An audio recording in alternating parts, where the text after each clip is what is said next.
Welcome to vibrant వంటిల్లు. నేను ప్రశాంతి. ఈరోజు మనం చేసుకోబోయేది చికెన్ పాన్ ఫ్రై.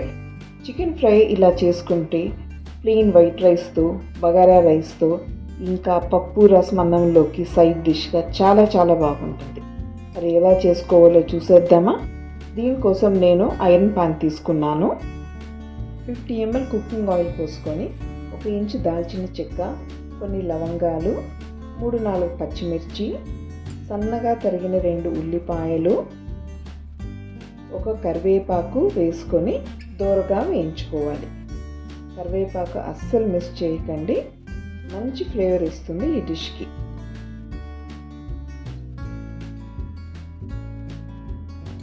కాస్త వేగాక 1 టీ స్పూను అల్లం తెల్లగడ్డ పేస్ట్ వేసుకొని పచ్చివాసన పోయే వరకు వేపుకోవాలి. సన్నగా కట్ చేసుకున్న ఒక మీడియం సైజ్ టమాటో వేసుకొని బాగా మగ్గనివ్వాలి.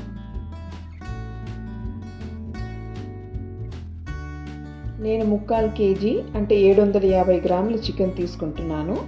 అందులోకి సరిపడా ఉప్పు, పసుపు, మిరియాల పొడి, మిరప్పొడి వేసుకోవాలి. కారం మీకు సరిపడా అడ్జస్ట్ చేసుకోండి, కానీ ఫ్రై స్పైసీగా చేసుకుంటే చాలా బాగుంటుంది. స్పైసెస్ అన్నీ బాగా కలిసేలా మీడియం ఫ్లేమ్లో కాసేపు వేపుకోవాలి. అన్నీ బాగా వేగాక కడిగి పెట్టుకున్న చికెన్ వేసుకోవాలి. నేను chicken with bones and skin తీసుకున్నాను. మీరు స్కిన్లెస్ అయినా తీసుకోవచ్చు, కానీ బోన్లెస్ కాకుండా బోన్స్ ఉన్న పీసెస్తో ఈ ఫ్రై చేయండి, చాలా రుచిగా ఉంటుంది. చికెన్ వేసుకున్నాక హై ఫ్లేమ్లో పెట్టుకొని కొద్దిసేపు బాగా కలుపుకోవాలి. చికెన్ నుంచి నీరు వచ్చే వరకు కలుపుతూ ఉండాలి.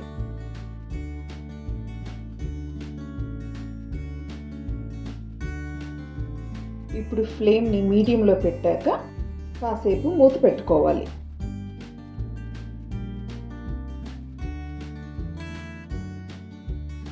కాసేపటికి చికెన్ నుంచి నీరు ఊరుతుంది. ఈ నీరు ఎగిరిపోయే వరకు అప్పుడప్పుడు కలుపుకుంటూ ఉండాలి. నీరు ఎగిరిపోయాక ఆనియన్స్ క్యారమలైజ్ అవుతాయి. అప్పుడు అడుగంటడం స్టార్ట్ అవుతుంది.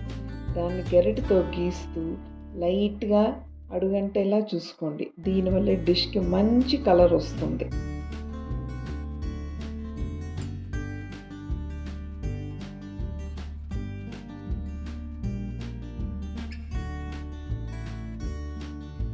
చికెన్లో అంతా నీరు ఎగిరిపోయాక 200 ml వాటర్ యాడ్ చేసి హై ఫ్లేమ్లో పెట్టుకోవాలి. చికెన్ ఫుల్గా కుక్ అయ్యే వరకు మధ్యలో అప్పుడప్పుడు కలుపుకుంటూ ఉండాలి.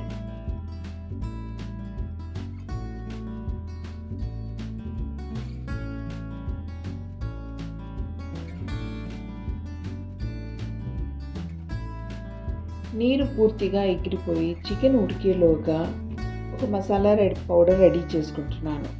ఒక మిక్సీ జార్లో 1 టేబుల్ స్పూన్ ధనియాల పొడి, 1/2 టేబుల్ స్పూన్ మిరప్పొడి, 1/2 టేబుల్ స్పూన్ మిరియాలు, 1 టేబుల్ స్పూన్ సోంపు, కొద్దిగా సాల్ట్, కొన్ని వెల్లుల్లి రేఖలు వేసుకొని మెత్తగా కాకుండా కాస్త బరకగా గ్రైండ్ చేసుకుంటున్నాను.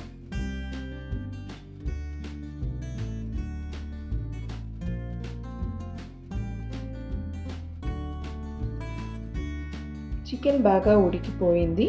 నీరంతా ఎగిరిపోయి ఆయిల్ బయటికి వస్తోంది. ఇప్పుడు ఈ మసాలా పౌడర్ వేసుకొని బాగా కలుపుకోవాలి. ఒక 2 నిమిషాలు మూత పెట్టుకొని మసాలా కుక్ అయ్యేంత వరకు చూసుకోవాలి.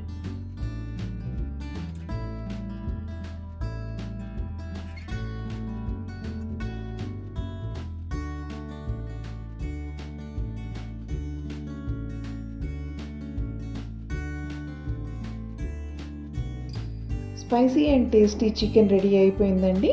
కొత్తిమీరతో గార్నిష్ చేసుకుందాం. పిల్లల నుండి పెద్దవారి దాకా అందరూ ఇష్టంగా తింటారు. రెసిపీని ట్రై చేసి ఎలా ఉందో చెప్పండి. మీకు నచ్చినట్లయితే లైక్, షేర్ అండ్ సబ్స్క్రైబ్ చేసుకోవడం మర్చిపోద్దండి. Thanks for watching.